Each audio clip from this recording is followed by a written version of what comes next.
Bien, hoy veremos entonces el último tema del curso, que es básicamente modelos de datos panel. Y voy a empezar con una parte teórica que se conoce como modelos de datos panel y pruebas de raíces unitarias para datos panel. Entonces voy a empezar un poco con la definición de qué se puede entender por un panel de datos, como habitualmente lo hacemos en el análisis de regresión. El panel de datos es exactamente, tiene la misma idea que hacemos cuando analizamos, cuando probablemente lo hicieron en econometría 1 o tal vez los que estaban en econometría 2, algunos de econometría 2 lo llegamos a ver. Verán entonces que en realidad la formulación es muy parecida. Sin embargo, tiene unas propiedades estadísticas que la hacen significativamente distinguible de los modelos de panel que solemos ver en el caso de cross-section, como se le dice, o de sección cruzada, extensión hacia panel, y no empezar como nosotros lo hicimos con series de tiempo y luego una extensión hacia un panel. Entonces, digamos que son dos vías diferentes, ¿no? La primera vía es, puedes utilizar un modelo de cross-section y lo puedes extender hacia un modelo de panel, y la otra, como es en nuestro caso, es iniciar con un análisis de series de tiempo y extenderlo hacia un datos panel. ¿Cuál es la diferencia en ambos enfoques? Bueno, en el caso del cross-section o la sección cruzada, lo que tenemos es a los individuos. Cuando los hacemos panel, bueno, digamos que la unidad de observación en el caso de cross-section son individuos. Entonces, lo podemos ilustrar de la siguiente manera, ¿no? Pensemos como si esto fuera una matriz, entonces, y pensemos que por un lado tenemos a los individuos. Digamos que los individuos corren hacia este lado de la matriz y digamos que el tiempo corre hacia este punto de la matriz. Entonces, cuando estamos en cross-section, normalmente lo que conocemos inicialmente son individuos. Entonces, los que indexamos con el número 1, 2, así hasta un número n, ¿no? Entonces, aquí estamos en el mundo de la sección cruzada. Cuando estamos en el mundo de series de tiempo, en realidad estamos conversando sobre situaciones que ocurren a lo largo del tiempo. Entonces, tenemos el tiempo que corre desde 1, 2, así hasta una T mayúscula, ¿no? Y en este caso estamos en el modelo de las series de tiempo. Cuando, en el caso de la sección cruzada, extendemos las observaciones y no solo hablamos de los individuos como unidades de observación, sino hablamos de los individuos observados a lo largo del tiempo. Entonces hacemos una extensión de la dimensión de los individuos hacia el tiempo. Es decir, empezamos a observar a un individuo a lo largo del tiempo, entonces nos preocupa algunas de las características que podemos identificar cuando hacemos este cambio, ¿no? Cuando empezamos a observar, por ejemplo, a las personas que trabajan y observamos sus salarios a lo largo del tiempo. Por otro lado, cuando estamos en el lado de las series de tiempo, normalmente observamos variables, ¿no? Estamos pensando en una variable como, imagínense que observamos el Producto Interno Bruto, ¿no? Como serie y la modelamos. Cuando la extendemos hacia los individuos, lo que estamos haciendo es como desagregar la serie. Empezar a hablar del Producto Interno Bruto, tal vez de los municipios del país o de los estados del país. Entonces, lo que hacemos es crecer el modelo hacia este lado. Ambos enfoques, tanto el de cross-section como el de series de tiempo, tienen sus propias particularidades. Los modelos de sección cruzada tienen el objetivo principal de incorporar el efecto del tiempo en el comportamiento de los datos. Entonces nos preocupa por cómo es que los individuos, hay factores que pueden o no modificarse conforme pasa el tiempo. Y ahí es cuando hablamos de conceptos muy comunes tal vez para ustedes, algunos de ustedes, que se conocen como efectos fijos y efectos aleatorios. El concepto de efectos fijos habla de características de los individuos que no cambian a lo largo del tiempo. Es decir, una vez que hemos podido extender a los individuos a lo largo del tiempo, quisiéramos saber si hay ciertas cosas de ellos que no cambian conforme va pasando el tiempo. ¿Cómo qué cosas pueden ser esto en el caso de las personas? Por ejemplo, muy probablemente lo que no podemos cambiar es como la tez de color de piel de las personas, ¿no? O las características fisiológicas, como por ejemplo, que nos autoidentifiquemos con una comunidad indígena, por ejemplo, o con una comunidad afrodescendiente. Ese tipo de cosas en realidad no las podemos cambiar o no cambian a lo largo del tiempo. Entonces, ese tipo de factores se controlan en el análisis de regresión a través del concepto de efectos fijos. Para todas las demás cosas que cambian conforme pasa el tiempo, le utilizamos efectos aleatorios. Pero eso es desde el punto de vista del cross-section. Ahora, ¿qué pasa desde el punto de vista de las series de tiempo? Desde el punto de vista de las series de tiempo, en realidad lo que nos gusta es que las series tengan un factor que cambie a lo largo del tiempo. Es decir, nos gusta identificar si tienen una tendencia los datos, si la varianza es estable a lo largo del tiempo, si la media incluso es estable a lo largo del tiempo. Cuando hacemos la extensión hacia los individuos, normalmente lo que termina pasando es que nosotros, como un mecanismo ya integrado a nuestro análisis, ya incorporamos el hecho de que seguramente las series tendrán factores que cambian a lo largo del tiempo y factores que se mantienen constantes. Para nosotros es más sencillo entonces incorporar la idea de efectos fijos y efectos aleatorios de la forma similar que cross-section, con la diferencia de que sabemos buscar ciertas características muy particulares, como la tendencia, la varianza o la media constante. Bien, ahora, la principal diferencia que existe entre ambos enfoques, cuando uno parte de cross-section o cuando uno parte de series de tiempo, es que si uno inicia su análisis desde el punto de vista de la sección cruzada, la expectativa es que la dimensión temporal crezca poco. Es decir, imagínense que hacen un panel de todos los países que están en la OECD, en la OCDE, y quieren identificar, quieren modelar, por ejemplo, el Producto Interno Bruto de esos países. Normalmente lo que pasa es que el tiempo es corto, ¿no? Las series son anuales, entonces si estamos hablando de que a lo mejor tienen, no sé, 6, 10 observaciones temporales, pero tienen todos los miembros de la OCDE. Eso es por un lado, ¿no? Cuando estamos por sección cruzada. Caso contrario, cuando estamos en el lado de series de tiempo, estamos en una situación en que la dimensión temporal es muy larga. Piensen, ¿no? Estamos trabajando con series que muy probablemente tienen 100 periodos. Y cuando empezamos a desagregar por individuos, la expectativa es que cada individuo que podamos desagregar tenga la misma longitud de la serie de tiempo.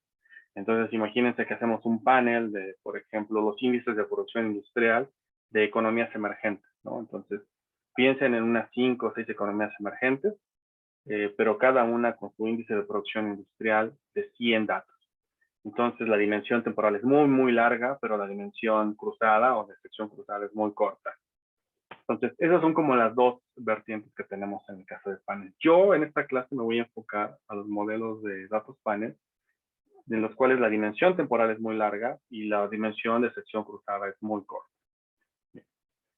Dicho lo anterior, en general, cuando trabajemos modelos de datos panel, vamos a utilizar los mismos índices. Vamos a utilizar ahí para identificar a los individuos, que van a ir 1, 2, hasta n. Con esto estamos hablando de individuos. U observaciones, como le queramos llamar, ¿no? Unidad de observación, si queremos ser más propios. Y con t voy a definir el tiempo. Entonces t voy a tener 1, 2, hasta t. Esta es, digamos, la unidad temporal. Entonces, en general, por ejemplo, yo voy a pensar que una serie de tiempo, piensa en una serie de tiempo cualquiera, la que ustedes se puedan imaginar, le voy a anotar con Y, voy a decir que esta serie de tiempo, si es que se comporta como un panel, o si es que la voy a analizar como un panel, es una serie de tiempo que voy a observar para cada uno de los individuos Y, en el momento T, y va a ser igual a, pensemos que la estamos modelando como una serie de tiempo que depende de otras variables, ¿no? Entonces, más una constante. Entonces voy a suponer que hay una constante alfa, pero si la constante puedo pensar que es constante para todos los individuos, es decir, puedo hablar de constantes generales para todos los individuos, o puedo hablar de constantes particulares para ciertos individuos o únicamente para los individuos. Es decir, si le pongo el subíndice I, quiere decir que hay una constante que es únicamente aplicable a cada uno de los individuos. En este caso así lo voy a hacer, más, digamos, un conjunto beta, un conjunto de parámetros beta para los individuos por una variable X y T. Bueno, X sin el así, para no confundirla con la forma vectorial que regularmente utilizamos, más U y T. Entonces, en general, esto será como cuando pienso que una serie en panel es explicada por otra serie también en un formato panel, y que puedo utilizar un análisis de regresión para analizarla. La constante alfa i, que es una constante en términos de los individuos, puedo pensar que también tiene una estructura, ¿no? Nada me puede, no hay elementos que me hagan suponer que alfa i no puede tener una estructura parecida a esta, ¿no? Digamos que tiene un alfa 0, que es como una constante general para todos los individuos. Es decir, imagínense que estamos modelando el ingreso nacional de los países. Entonces, creemos que hay como una especie de consumo autónomo general en el mundo, para que, es decir, hay algo que siempre se está consumiendo, ese es el S alfa 0, más otra parte de la constante que es explicada por factores propios de los individuos. Entonces, vamos a decir que eso lo podemos denominar como gamma i, que multiplica a una variable zeta i. Si ustedes lo ven, esto en realidad se parece mucho al concepto de efectos fijos. El concepto de efectos fijos es, en estricto sentido, esas características propias de los individuos que no cambian a lo largo del tiempo. Entonces, eso es lo que estoy diciendo que es alfa i en este caso. Es un conjunto de factores z, que no cambian a lo largo del tiempo. Por ejemplo, en el caso de países, es muy claro que algo que no va a cambiar en el tiempo es, por ejemplo, la ubicación geográfica. Pensemos, el centroide del país, las coordenadas longitud y latitud no cambian en el tiempo, entonces es una condición geográfica. Otra condición, como suelen medirse las condiciones geográficas, es, por ejemplo, su ubicación respecto al Ecuador. Aquellos que han leído libros como el de, bueno, papers basados en el libro, bueno, al revés, perdón, libros basados en el paper de Semoglu y Robinson, entenderán muy bien que hay una teoría, porque él lo resume muy bien. Hay una serie de teorías que piensan que el desempeño económico depende de la ubicación geográfica del país respecto al Ecuador. Y bueno, ahí discute por qué es válido, por qué no es válido. Pero ese tipo de características no cambian en el tiempo. Entonces, se pueden pensar que esas están contenidas en este alfa. Bien. Ahora, una vez que planteo qué es un panel, entonces cada una de las series que yo utilizaré a partir de ahora son en sí un panel. Es decir, tengo el panel del países con la variable, por ejemplo, el producto. Entonces, mi serie de panel es todos los países, pero su observación del Producto Interno Bruto. Bien, entonces, como una de las características que tiene el analizar las series de tiempo y extenderlas hacia panel es que la dimensión temporal es muy larga. Una de las cosas que puedo inmediatamente extender es, por ejemplo, las pruebas de raíces unitarias. ¿Y por qué lo puedo extender? Por una razón muy sencilla. En este punto, un panel, si ustedes lo quieren ver, si lo podemos ilustrar de la siguiente manera, si me lo permiten ilustrar de la siguiente manera. Por ejemplo, la variable y y t en panel significa que lo que tengo es un arreglo matricial de esta forma. Tengo al individuo 1 en su observación en el momento 1, al individuo 1 o país 1, por ejemplo, podemos pensar, en el periodo 2, así hasta, digamos, la unidad de observación 1 en el periodo t. La siguiente fila tendría yo al individuo 2 en el periodo 1, el individuo 2 en el periodo 2, así hasta el individuo 2 en el periodo t. Y podría continuar así hasta mi individuo enésimo. Entonces tengo mi individuo enésimo en el periodo 1, mi individuo enésimo en el periodo 2 y así hasta mi individuo enésimo en el periodo t. De ahora en adelante, entonces, cada una de mis series, y a esta la voy a denominar simplemente como Y. Esta es mi variable de observación. En sí, es la conjunción o la concatenación de n series de tiempo individuales.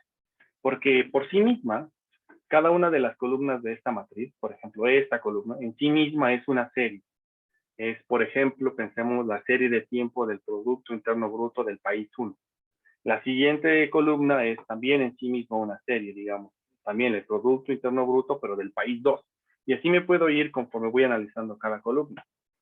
Entonces, en principio, yo podría hacer pruebas de red sanitaria individuales a cada una de las series y identificar si es que son estacionarias o no estacionarias. Bien, en series de tiempo existen o ya hemos construido pruebas de red sanitaria para identificar si en conjunto todas las series incluidas en este panel son estacionarias o si no lo son. ¿Por qué es importante determinar si las series son estacionarias o no lo son? Por las mismas razones que en el caso univariado. Si por ejemplo el panel de producto es de productos de diferentes países es estacionario, entonces yo podría pensar que puedo modelar una especie de autorregresivo, pero para panel. Si, por ejemplo, además del panel de producto, tengo el panel de empleo o el panel de consumo agregado, y tengo los tres, entonces puedo pensar que si las hago pruebas de red unitaria y determino que los tres paneles son estacionarios, entonces puedo modelar esto como una cosa que se llama bar panel. Digamos que esa es la extensión máxima que nos vamos a encontrar en series de tiempo. Hablar de bar en su versión panel. Y por lo tanto, hablar de cointegración en su versión panel también. Donde cada una de las series no son series o series multivariantes, sino son panel de series. Bien. Ahora, bien, entonces dicho eso, lo primero que voy a hacer es plantear las pruebas de raíz unitaria. Entonces, la prueba de raíz unitaria, todas las pruebas de raíz unitaria, bueno, las más importantes en el caso de panel, están basadas en la idea de la prueba Dicke-Schuller. Es más o menos la misma idea. De hecho, la mayoría de las pruebas que ustedes van a encontrar en literatura, de hecho casi todas me puedo apostar, son una extensión del modelo de Dicke-Schuller, pero para panel. No hay muchas extensiones, de hecho no conozco ninguna hasta este momento que yo recuerde, extensiones de la prueba KPSS hacia panel, y creo que sí ubico alguna de Phillips y Perron que se extiende hacia panel. Bien, entonces lo que vamos a hacer cuando querramos probar que un panel o una serie de tiempo en panel es estacionaria, nos gustaría probar lo siguiente. Primero, tomar la diferencia de la serie en panel, entonces la serie indexada como IT, igual a una constante más un coeficiente ROI, porque va a ser un coeficiente RO para cada uno de los elementos en el panel, para cada uno de los países incluidos en el panel, si es que fueran países así, de la serie YT, pero rezagado un periodo, igual que como lo hicimos con Dicke-Schuller, más un conjunto de elementos de control que van a ser indexados de I igual a 1 hasta K subíndice I, de RO, I, perdón, no RO, yo utilicé RO. Voy a utilizar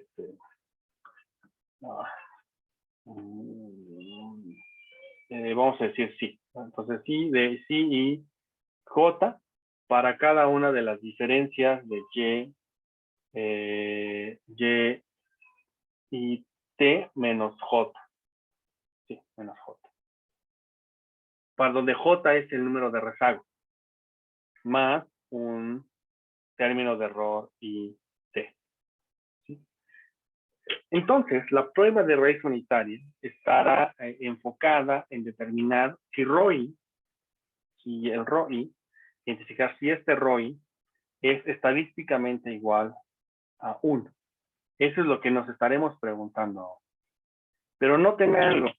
En el caso univariado, solo nos preguntamos por un solo coeficiente ROI si es que era igual a 1. En este caso nos estamos preguntando por todos los elementos que estén incluidos dentro del panel, por todas las unidades de observación.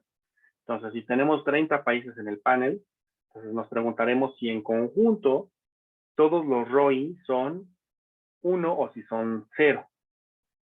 Perdón, si son 1 o si son mayor, o si son, o si no son 1, para identificar si son raíces unitarias o no. Por lo tanto, la prueba, o digamos que la hipótesis no la que querríamos probar, en este tipo de modelos es el siguiente. Tendríamos una hipótesis nula que diría que todas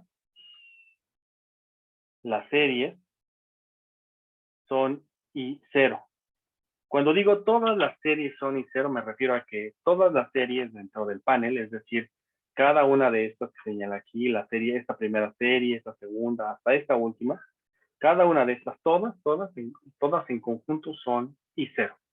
Eso significa que es estacionario el panel. Si por el contrario, al menos una no es estacionaria, la que sea, basta con que solo una no lo sea, puedo decir que todo el panel es no estacionario. Entonces, la alternativa, la hipótesis alternativa, por lo tanto, será que al menos una serie es, no, más bien, no es I0.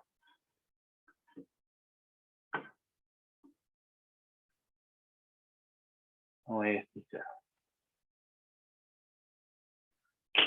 Y este es, digamos, así de sencillo es como evaluar si una serie en panel es estacionaria o no. Entonces, me voy a cambiar ahora a R y vamos a ver unos cuantos ejemplos muy sencillos respecto a esto. Entonces, me voy a R ahora para conversar sobre estas pruebas de raíz unitaria. Entonces, voy a utilizar clase 21, que son pruebas de raíz unitaria para panel. Voy a utilizar en realidad solo necesito esta biblioteca, que es PLM, que es básicamente la elaboración de panel linear model. Entonces, seguramente esta no es la que hemos utilizado, entonces, como siempre, quiten el gato, ejecuten primero esta instrucción y ya luego pueden ejecutar la instrucción de library para que se cargue la biblioteca. Bien, ahora vamos a descargar desde PLM el set de datos. Ahora, aquí la clase pasada les comenté que muchos datos o muchas bibliotecas de R tienen conjuntos de datos por default que a veces nos sirven para trabajar modelos ejemplo. Ese es el caso de lo que yo voy a hacer. Ahora, cuando tengamos dudas sobre si es que un conjunto de datos puede convivir en más de una librería, es decir, imagínense que hay un set de datos que se llama datos, que es lo más común, a todos le ponemos datos, cuando utilizamos un conjunto de datos, le ponemos como nombre datos. Imagínense que ese conjunto vive en más de una biblioteca. Entonces R regularmente no sabe a cuál de los dos conjuntos de datos se está refiriendo, si es que se llaman exactamente igual. Entonces la manera de decir la R a cuál nos estamos refiriendo es con la sintaxis que les estoy poniendo aquí. Es data, quiero este conjunto de datos y lo quiero del paquete que se llama PLN. ¿Sí? Entonces esto sirve mucho cuando es posible que R pudiera no identificar a qué conjunto de datos nos estamos refiriendo.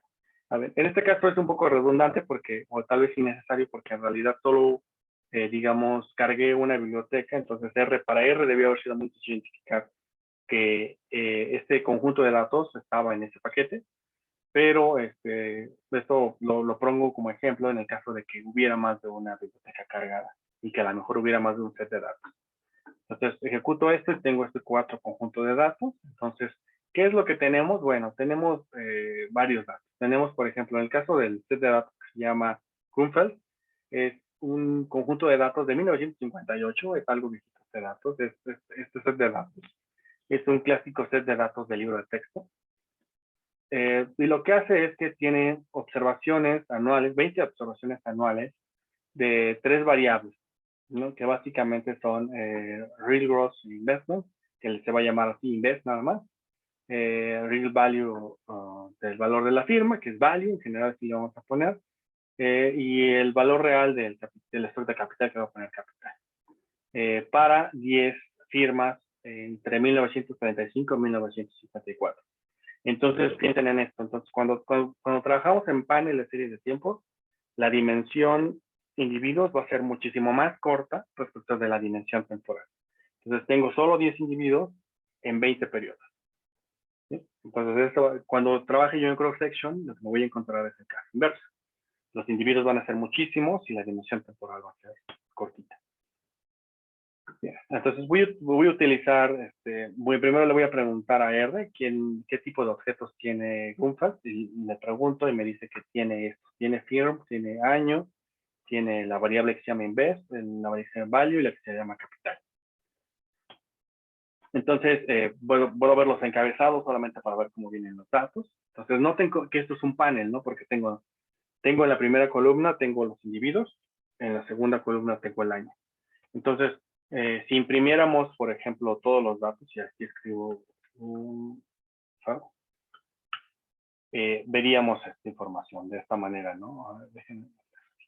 Entonces, tengo la empresa 1, que está así por 20 años. Entonces, cuando llego a 20, cambia al 21, ya es la empresa 2, y está así por otros 20 años, hasta luego la empresa 3, y así sucesivamente hasta la empresa número 10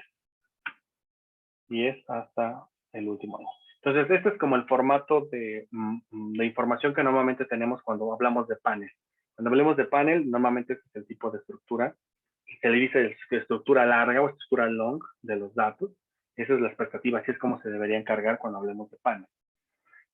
Bien, ahora lo que voy a hacer es simplemente tomar la variable que se llama invest, o IENB en este caso, únicamente esta variable, y voy a cambiar la forma long por una forma corta de datos. Entonces lo que voy a hacer es tomar la información de las empresas que está corriendo hacia abajo, y voy a tomar entonces los periodos y voy a ir agregando cada uno de los valores de inversión de cada una de las firmas en columnas, muy al estilo de lo que hice cuando dibujé mi matriz hace un rato en la pizarra, ¿no? Que es decir, tenía yo la dimensión tiempo y la dimensión individuos, como una matriz.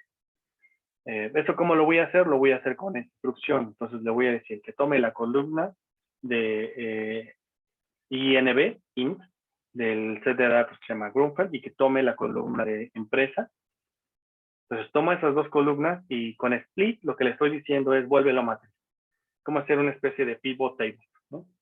Todo volver una matriz. Y eso lo vuelvo con data frame y eso se va a llamar invest.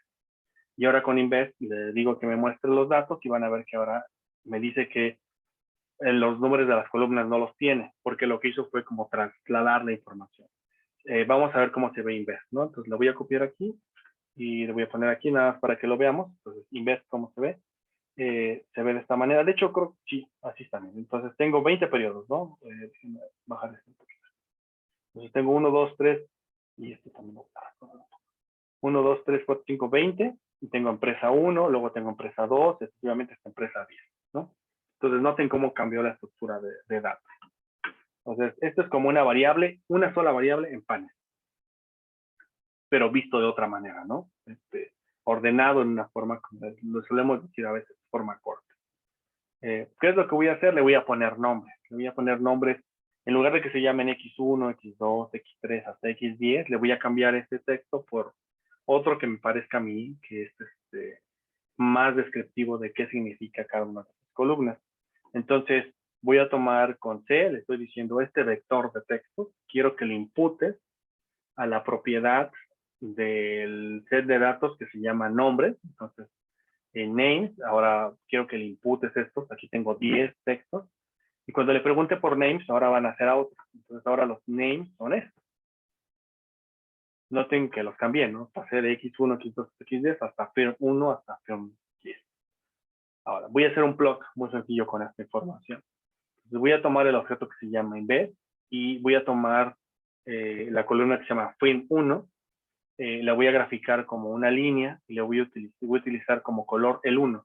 R por default entiende el color 1 como el negro, si no mal recuerdo, si es el negro, y los demás colores los va teniendo, con el 2 es el rojo, el 3 creo que es verde, y excesivamente. No me sé todos los colores, pero en general RS es como la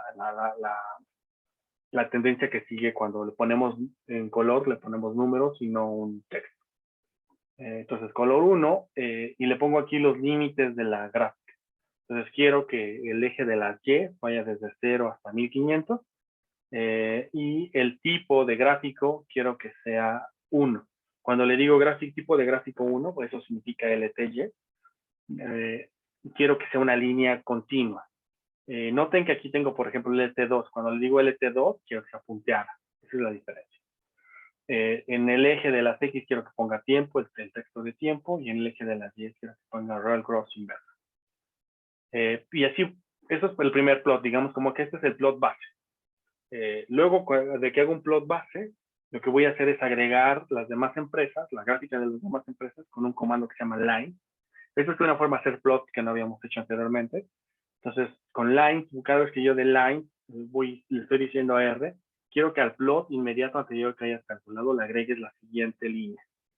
Entonces voy agregando aquí hasta las 10 empresas. Todas las voy agregando en un tipo de gráfico línea con un color distinto y voy alternando que una sea punteada y una continua. Punteada, punteada, continua. Por eso voy alternando el 2 y el 1. Y en leyenda le voy a decir que la ponga arriba a la izquierda y que estos son los elementos que ponga en la leyenda. Pude haber cambiado aquí el texto, por ejemplo, pude haber puesto empresa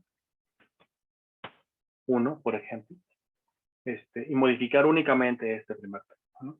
Y bueno, los colores, ya lo que les tengo que decir quiénes son los colores asignados, porque lo que hace es una correspondencia. El color 1 va a corresponder a la empresa 1, el color 2 a firm 2, y así sucesivamente hasta el color 10 a firm 10. Y que aquí lo que le estoy diciendo es que el tipo de gráfico va alternándose de 1 y 2. Entonces voy a ejecutar esta línea. Entonces noten cómo es que cambié el texto de aquí. Ahora es empresa y no es firm. ¿Vale? Bien. Ahora, ¿qué es lo que voy a hacer? Ahora voy a implementar una prueba de raíz unitaria. En términos de pruebas de raíz unitaria, están basadas en la idea de la de Dickey-Fuller, pero digamos modificada para el modelo de datos panel. Están basadas en 3 trabajos, en uno de Levin y un montón de otros, del 2002, en otro de In también del 2003 y en uno de Wu de 1999. Entonces, estas pruebas son muchísimo más recientes respecto a la Dickey-Fuller. La Dickey-Fuller, si no me acuerdo, es del 95, por ahí así. Entonces, son ligeramente más recientes. Cuando yo era estudiante, esto era como de lo más nuevo que había. Ahora, seguramente para ustedes esto es mucho más viejo, pero más o menos es lo que tenemos como pruebas de raíz unitaria. Bueno, se me estaba olvidando Hadley, del 2000. Bien, entonces voy a tratar de mostrar, creo que no muestro todas, solo muestro Levin, Maddala y Hadley. Me falta por ahí. No, es Maddala la que me falta, no pongo Maddala y Wu, pero trato de poner todas las que son pruebas de raíz unitaria. En general, la práctica o la convención es reportar un par de estas, ¿no? Pueden reportar Levin y Hadley, o no sé, Maddala y Hadley, un par de estas. No es necesario reportar todas. Les pongo una ilustración de cómo implementarlas para que ustedes, si se enfrentan a un panel, lo puedan hacer. Entonces, ¿cómo lo hacemos? Bien, por ejemplo, ¿cómo implementaría Levin? Bien. Voy a utilizar el comando que se llama PUT, que es la abreviación de Panel Junior Rod Test. Y le tengo que decir quién es la variable. La variable es invest, pero noten que la variable invest ahora la tenemos en un panel corto, no en el panel largo. Entonces, lo primero que tenemos que hacer es cambiar nuestra serie de datos de un panel largo a un panel corto, ¿no? El tipo de test es de Levin. Le digo que con exógenas, es decir, aquí es donde puedo modelar diferentes tipos de pruebas de raíz unitaria. Acuérdense, ¿qué tipo de modelos tenemos? Tenemos el modelo más general que incluye tendencia y constante, el modelo con constante y el modelo sin nada. Acuérdense de las pruebas de raíz unitaria. Los rezagos quiero que los seleccione con el criterio de Akaike y aquí le pongo el número máximo de rezagos que quiero que pruebe. Lo que me va a arrojar esta prueba es el óptimo de rezagos que minimiza el criterio de Akaike y que me puede identificar si es que la serie tiene raíz unitaria o no. Entonces voy a ejecutar esta línea. Noten una cosa aquí. El software me está diciendo en este momento que la serie en términos del tiempo es corta. Entonces, todas estas pruebas de raíz unitaria están diseñadas para series largas. En realidad, lo adecuado aquí hubiera sido tener un panel largo de datos, de al menos 100 datos, para que las pruebas sean suficientemente robustas. Bien, entonces, la prueba es de Levin. Estoy evaluando con un intercepto. Y este es el estadístico, es un estadístico Z. Aquí la manera, las puedo leer muchísimo más sencilla que la manera en que les mostré cómo hacer raíces unitarias con el otro técnica para el caso univariado. En este caso es muy sencillo, me da el estadístico Z, que está basado en una normal, y el p-value me da el p-value. Por lo tanto, entonces nada más recordemos quién es la hipótesis nula. La hipótesis nula es que todas las series tienen raíz unitaria, y la alternativa es que son estacionarias. Entonces, en este caso concreto, el p-value es mayor a 0.05, por lo tanto estamos dentro de la zona de aceptación. Aquí claramente me dice cuál es la hipótesis alternativa, es que es estacionaria. Si hubiéramos rechazado esta hipótesis, estaríamos en la casa estacionaria. No es el caso. Entonces lo que tenemos que hacer es tomar la primera diferencia para poder evaluar esta situación. Si es que cambia de ahora sí estacionaria. Bien. Otra manera de implementar la prueba que hice anteriormente es la siguiente. Es tomar la variable, convertir la serie de tiempo con el comando TS, indicarle dónde inicia, dónde termina y qué tipo de frecuencia es. Frecuencia 1 porque es anual, entonces 1. Y tomar la diferencia. No puedo construir estas dos series. Y le puedo preguntar con la prueba, utilizando Levin, y identificar qué es lo que pasa, ¿no? Entonces, por ejemplo, cuando hago la serie sin, cuando hago la prueba, cuando implemento la prueba para la serie en logaritmos, este es el resumen de la prueba. Si yo quisiera ver el detalle, utilizo el summary de la prueba y me arroja todos los rezagos que implementó. En realidad no me interesa tanto probar esto, lo que me interesa es más bien este resumen. Con esto me basta, ¿no? Entonces, serie de niveles. Ahora veámosla cómo se ve en diferencia. Y cuando le hago en diferencias, entonces ya lo que estoy es en la zona de rechazo, por lo tanto puedo decir que la serie se vuelve estacionaria hasta que tomo la primera diferencia. Algo que más o menos se veía obvio desde que veía yo las gráficas, ¿no? Las gráficas se veían que al menos estas dos, que son las más dominantes del set de datos, tenían una tendencia creciente. Muy probablemente si descartamos del gráfico estas dos líneas, podríamos observar cómo se comportan estas, pero parece ser que estas también tienen una tendencia creciente. Entonces era más o menos entendible que lo que tenía que pasar es que teníamos que diferenciarlas una vez para poderlas volver estacionarias. Bien. Ahora, lo que voy a hacer ahora es implementar la de IM. En realidad la de IM, se me había olvidado mencionarlo, no es tan conocida por él, sino por Pesarán. Pesarán es el más famoso en esta prueba. Entonces, a veces ustedes van a encontrar esta prueba como la prueba de Pesarán, pero es la prueba de IM. Esta es una prueba de 2003. Igual se implementa de la misma manera. En test cambiamos y le cambiamos IFS para que es el símbolo o digamos la abreviación de IM, Pesarán y SHIM. Ejecutamos la prueba y nos dice aquí el resumen también de la prueba. Y aquí está como la implementación de forma completa. Luego hacemos lo mismo para el modelo en diferencia.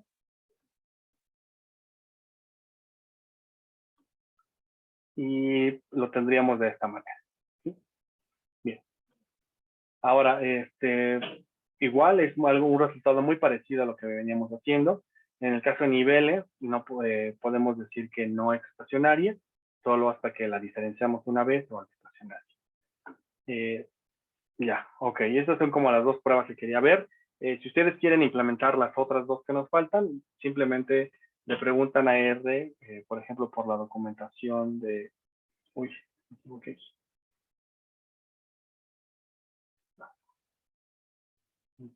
Le preguntan a R por la documentación de esta prueba y aquí les va a decir cómo implementar las otras, ¿no? Por ejemplo, en el caso de el test, pueden poner Levin, de Invi Pesarán, este es de Madala y Wu, este es el de, ay, no me acuerdo, pero el de Hadri de este último. Estas dos de acá no las ubico muy bien. Y este es el de Hadri. ¿Sí? Bien. No sé si tengan alguna duda de esta parte, si no quisiera ver un ejemplo de un panel bar. Ok. Me voy a cambiar de pantalla y me voy a regresar ahora a OneNote. Entonces, ¿qué es lo que quiero plantear ahora?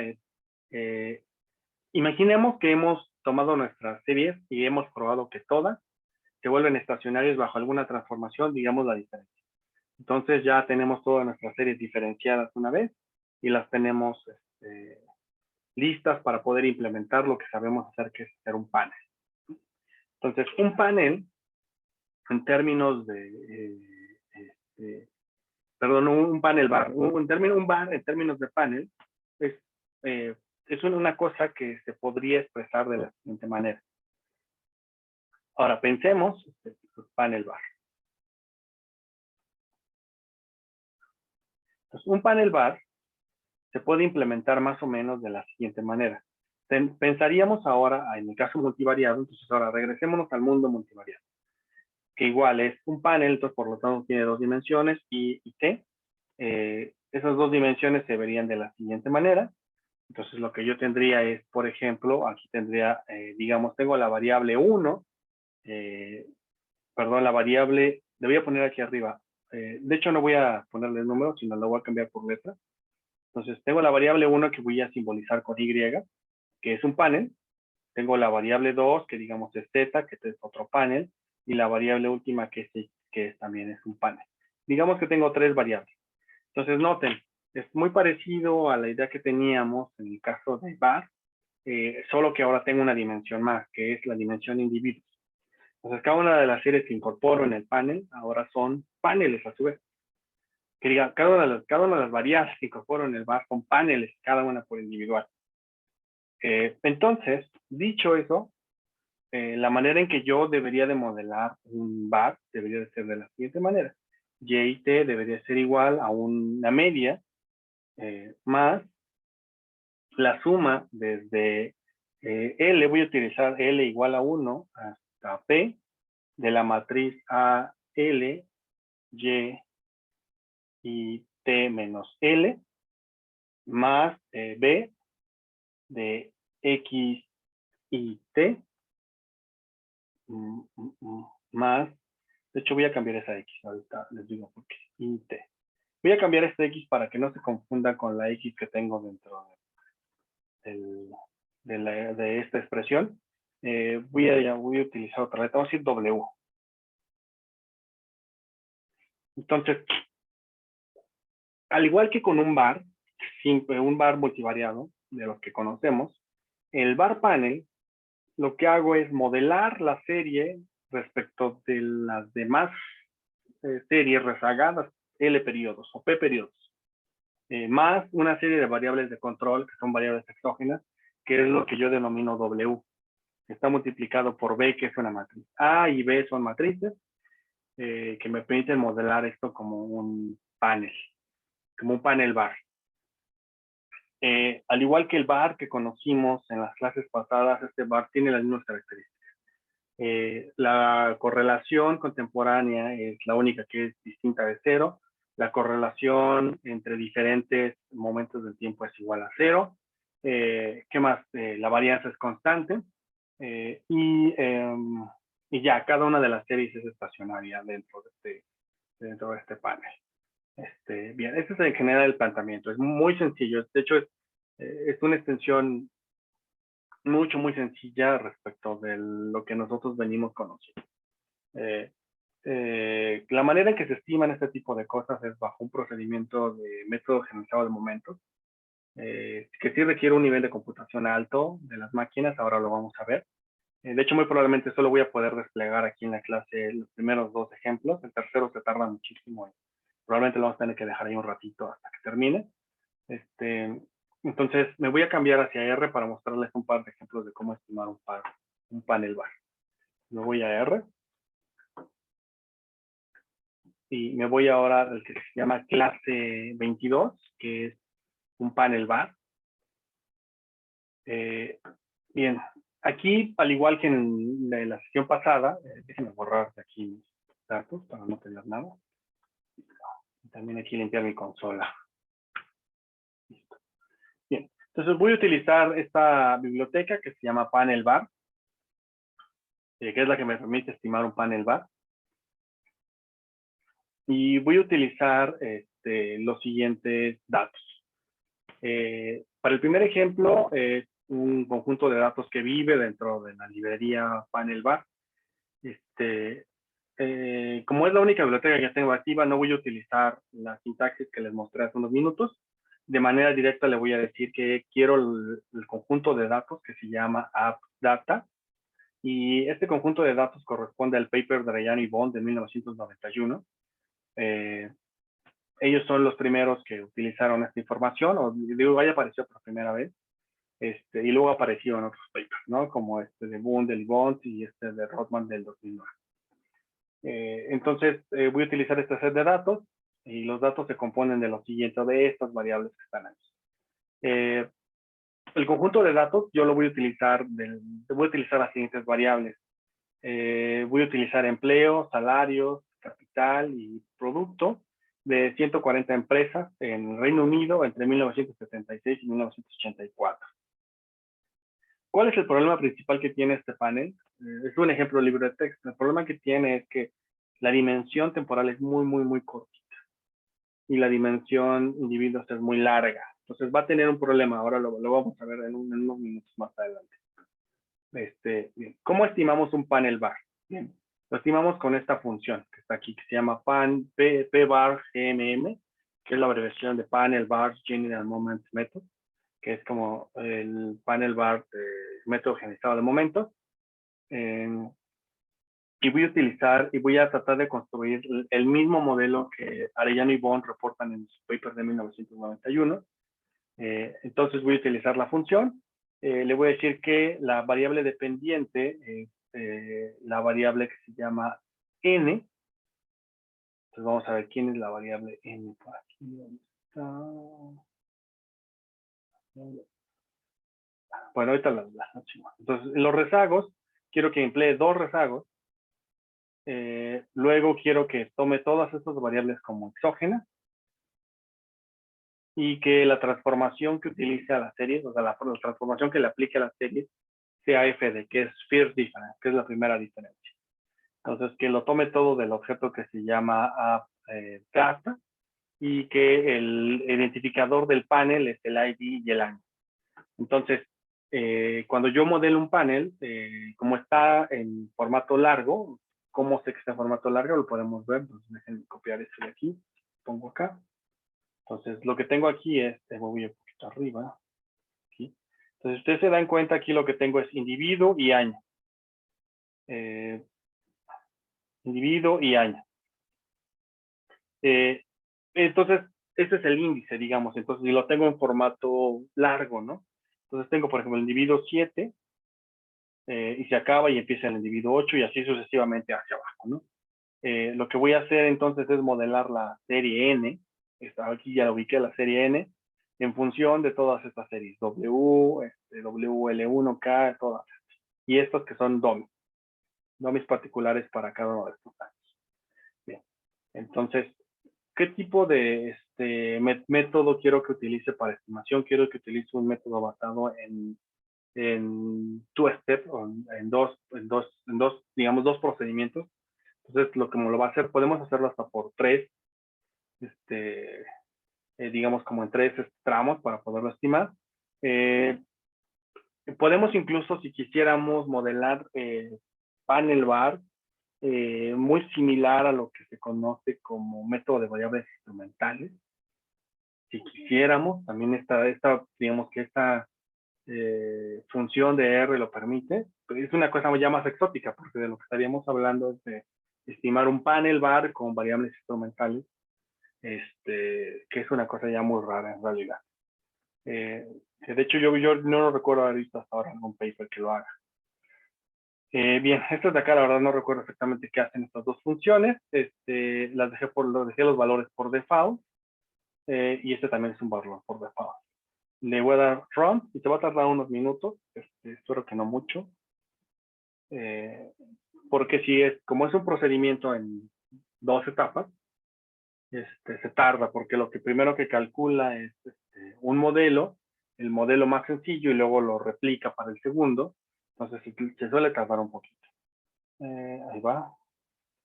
Va a ser 140 iteraciones, va a poner en la 30.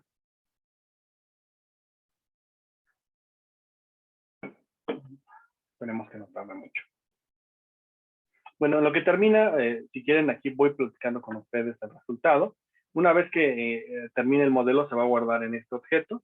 Y con el comando summary voy a poder, ya terminó. Okay. Con el comando summary voy a poder ejecutar los resultados. Entonces, los resultados serían los siguientes.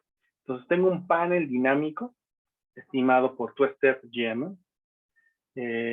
¿Por qué es un panel dinámico? Bueno, porque hizo las primeras diferencias. Entonces, como tomó las primeras diferencias de las variables, entonces en ese sentido es dinámico.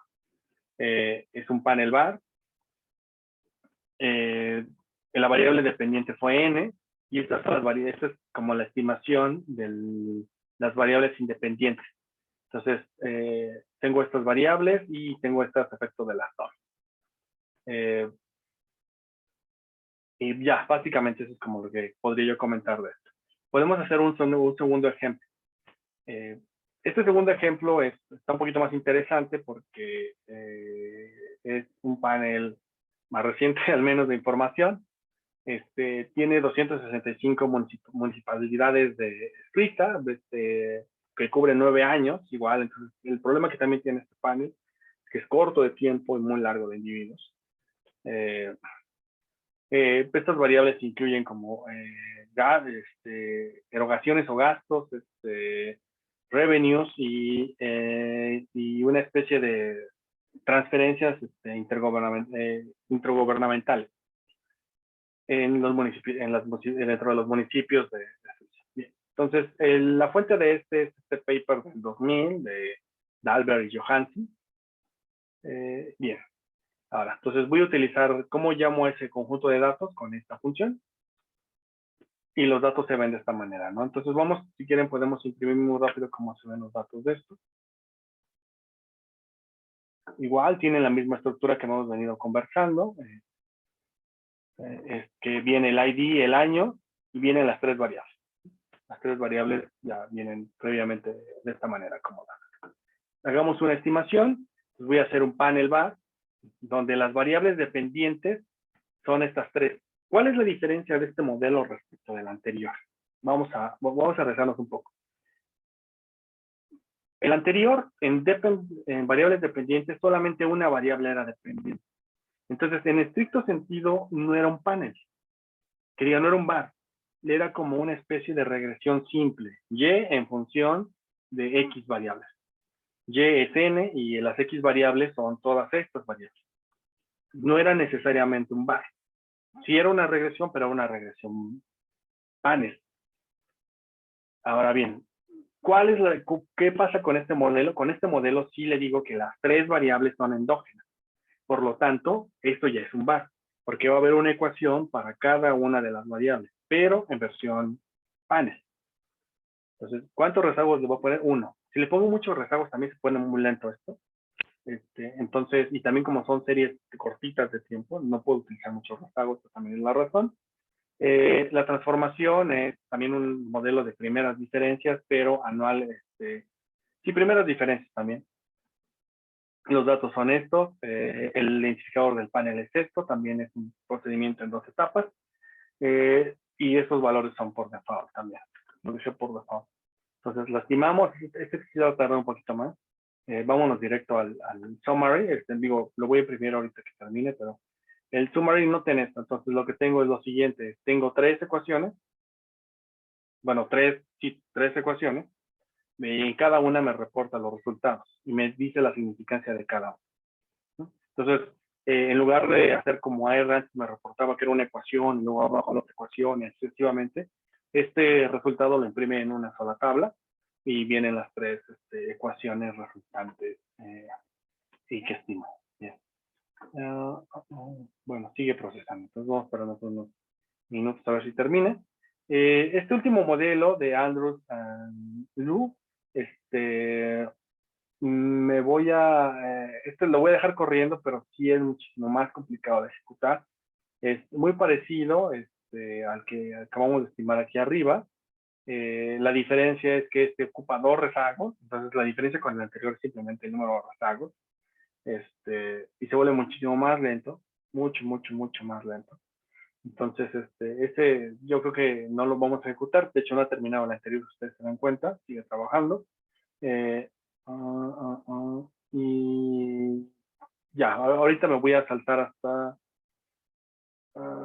bueno, es que a ver si podemos. En realidad, lo último que quiero conversar con ustedes es lo siguiente. Aquí podemos generar funciones impulso-respuesta. Entonces, si esto es un bar, entonces quiere decir que puedo hacer un análisis impulso-respuesta también, pero para panes. Entonces, voy a modelar cuál es la respuesta de una variable en panel con respecto a otra variable también en panel, ¿no? Lo cual es interesante cuando tenemos los datos. A veces son difíciles estas aplicaciones, pero digamos, ya es la frontera básicamente. Después de esto ya no hay, lo que seguiría después de esto sería hacer cointegración en panel, y eso ya es como un poquito más, eh, son métodos mucho más de frontera, difícilmente los van a ver, salvo que tengan el conjunto de datos adecuado para hacerlo. Bien, ya terminó esto, entonces vamos a ejecutar esta, y vamos a lanzar esta de acá, que es muy sencilla porque únicamente me determina el número de rezagos. Y voy aquí a lanzar esta, vamos a contestarla. Voy a tardar un ratito, a ver si nos da chance de ver estos resultados. Bueno, pero esto va a tardar un rato. Bueno, ahí va. Voy a esperar unos 30 segundos a ver si termina.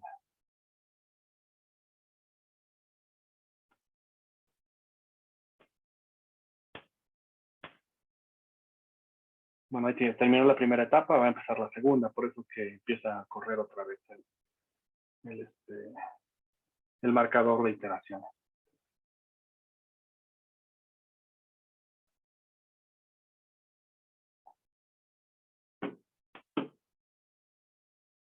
Bueno, la segunda etapa sí se vuelve un poquito más lenta. Gracias.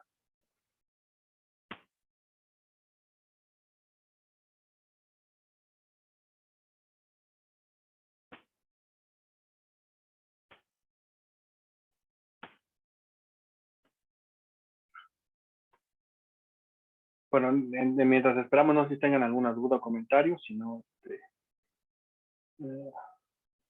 que ya básicamente acabaríamos. Vamos a ver si acaba esto.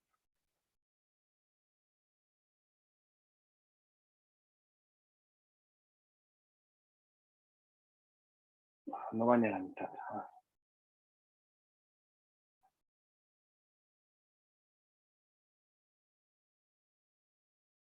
Me lleva un poquito más rápido. Vamos a esperar unos 30 segundos a ver si acaba, porque me interesa ver un par de gráficos que se generan en esta cosa.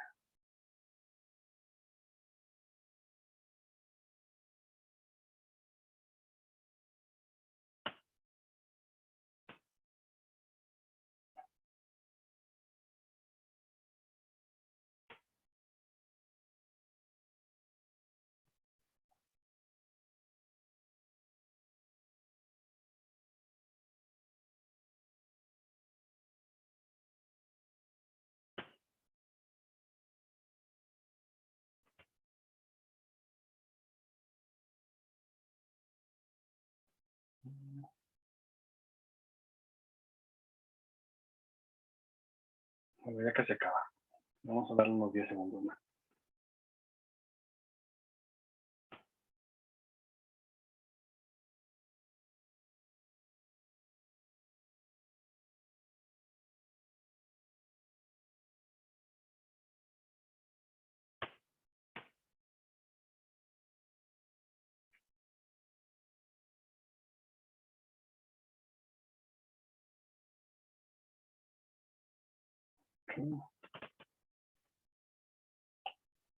Listo, buenísimo. Acabó, entonces ahora podemos imprimir esto y podemos ver esta gráfica de acá. Bien, ¿qué es lo que estoy mostrando aquí? Es las condiciones de estabilidad. Eh, Al igual que en el caso de VAR y que de autorregresivos, las condiciones de estabilidad para los modelos panel VAR es que existe un polinomio característico asociado. Queremos verificar si es que las raíces de ese polinomio característico se mantienen menor o igual a 1. Entonces, tengo tres variables. Tengo una especificación déjenme ver con cuántos rezagos aquí, con 2 rezagos. No. Sí, con 2 rezagos.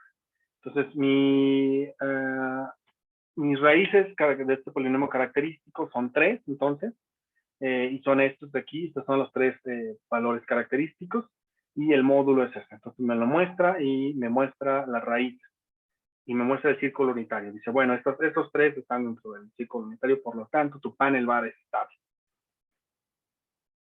Bien, ahora, puedo generar las funciones de impulso-respuesta con esa instrucción. Entonces, le quiero que pronostique 8 periodos hacia adelante y que me muestre los resultados. Entonces, vamos a ver. Debe ser más rápido. Ok, espero. No tardo mucho.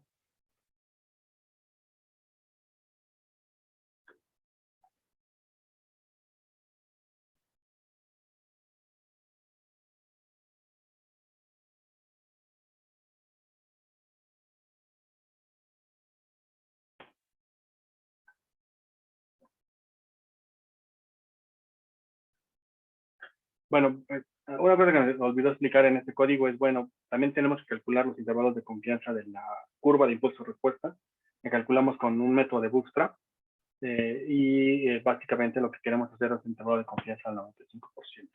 Lo vamos a hacer únicamente para esta variable. Como respuesta, bueno, todas las plots que vamos a hacer va a ser únicamente en respuesta, bueno, modificaciones de las demás variables y respuesta en esta variable. Vamos a ver si se calcula, porque tarda un poco.